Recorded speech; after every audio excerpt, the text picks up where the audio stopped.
Hi, and welcome to CryptoBiography. I'm your host, Brandon Starr. This is episode 281 of CryptoBiography, and I'm calling it The Piano.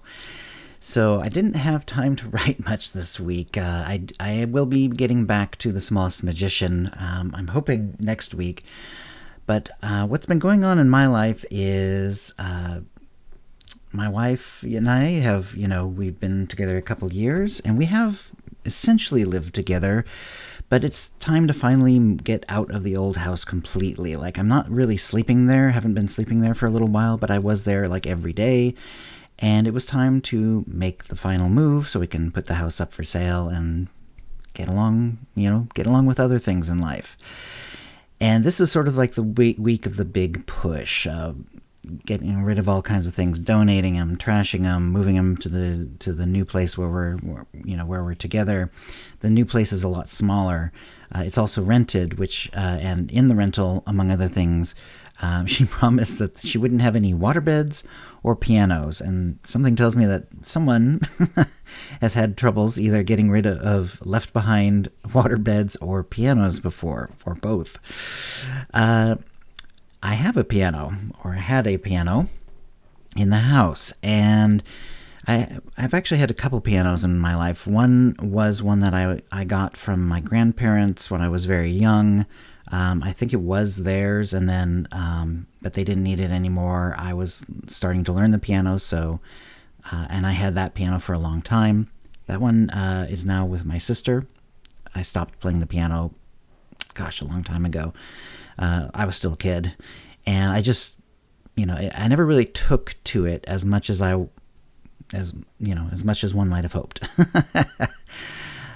But I do have an appreciation for how difficult it is to, play music, and I have an appreciation for music in general. I'm now trying to learn the guitar. That's going very slowly, but I am allowing myself to take as long as I need. But that's sort of a story for another day. And but where did this other piano come from? Well, my late wife Jennifer, her grandmother passed, and she ended up with that piano. And it was a very lovely piano, made in 1950, and nothing nothing too wrong with it at all. It was lovely. Had the matching bench and everything, original matching bench. But my wife passed. A few years went by. We started dating again. I'm now married for a couple of years, and so now I have to move. We're merging our households, and the new place will not. We cannot have a piano even if we wanted one. And frankly, since I never touched the piano as a piano anymore, I put things on it. We had pictures on it and stuff like that, but we didn't actually play the piano, and it hasn't been played for years, and yet it plays beautifully, but we had to get rid of it. So we put up all kinds of, we put it up for, there's a place that was also doing consignment work for some of our nicer furniture that we wanted to get rid of.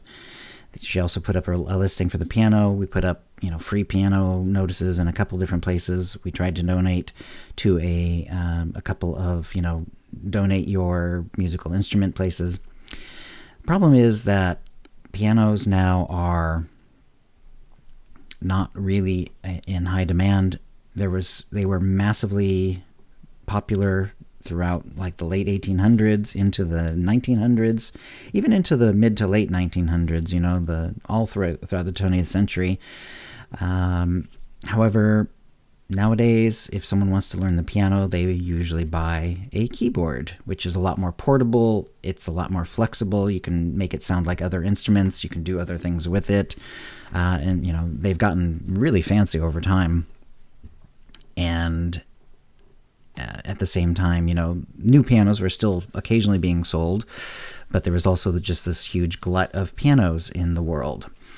And so both of the places that take donations turned it down, even though, like I say, every note, there wasn't like a bad note on it. It all played beautifully.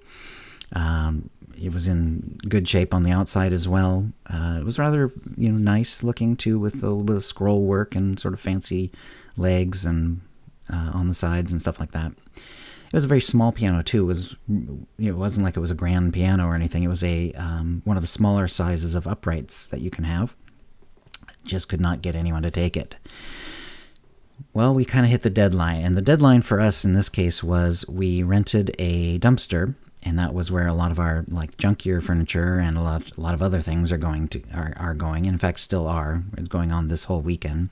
I'm taking a short amount of time before I go back to the place to keep working to do the podcast, and so with no one able to take the piano, it was time for the piano to go. So we looked up some guides on YouTube of, how do you get rid of a piano? One of the things that they always say is before you try to do anything, strenuous or serious with it, is to, detune it, like relax all the strings so that there's not a ton of tension in it. Because if you end up like breaking it in some way and the strings all go at the same time, that's an awful lot of pressure, and bad things can happen. So what you do is you just detune it, just loosen all the strings so there's not really any tension on any of them, and then it's safe.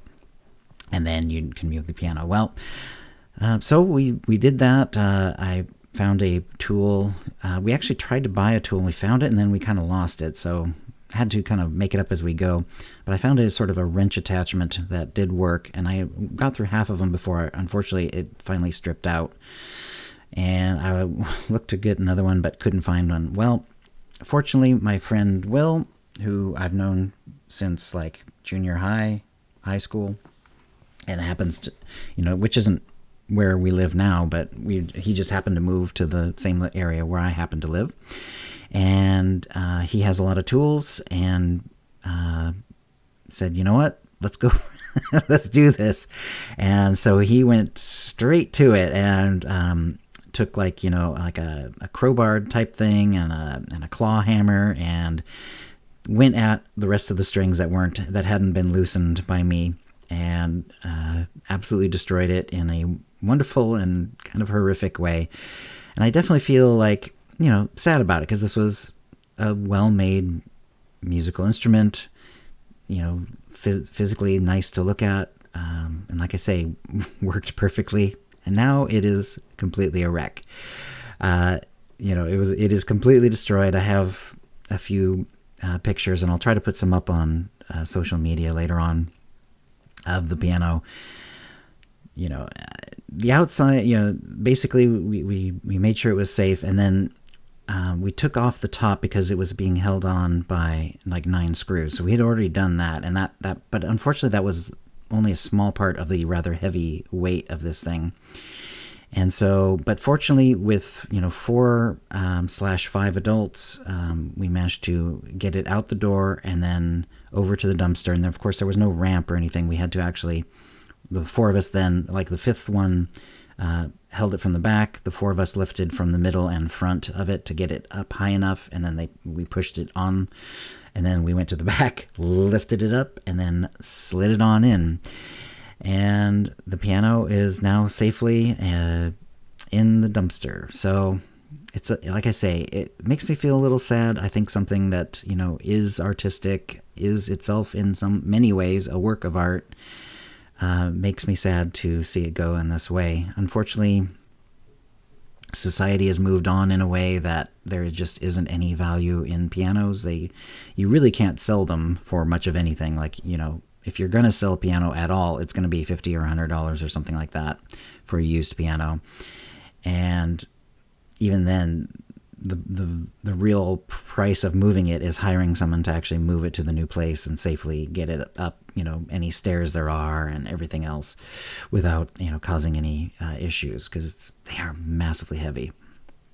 So, but with 5 adults, we managed to get it into the dumpster, out of the house. Fortunately, it was on the main floor, and we don't really have any. We have like 2 stairs on the porch. It was like nothing to worry about. And so we were able to get it out of there safely for everyone involved, without having to hire someone specialized in it. But yeah, it felt really weird to take something very lovely and destroy it and then put it in a dumpster. Like I say, society moves on, things change. I definitely suggest, if you're thinking of taking up the piano, just work with keyboards. If there is something lovely about having something physical that moves the little hammers and strikes the little strings and everything. But unless you're willing to move it every time you move, it's just going to be so much easier to just have a keyboard. But like I say, I have a lot of mixed feelings about destroying something as lovely as the piano. It was very exciting to hear a lot of these strings, break and pong and boing and bong and make weird noises, and then you try striking the keyboard afterwards and the notes don't do anything. Yeah, it was all very weird and very sad. And it's not a feeling I've really felt a lot of before, because I don't tend to destroy a lot of things that I consider beautiful. That's just not something I do. It's not something that happens a lot. But it was an interesting experience in this case, and I have to get back to taking things much less lovely and much less interesting and putting them in the dumpster too. So I'm going to call that good for this episode. If you have any comments or questions about this episode or previous episodes, cryptobiography@gmail.com, or hit us up on Facebook or Twitter. And thanks for listening. Words and Music, copyright 2022, CryptoBiography LLC, all rights reserved. Characters and events are fictional, fictionalized, or satirical.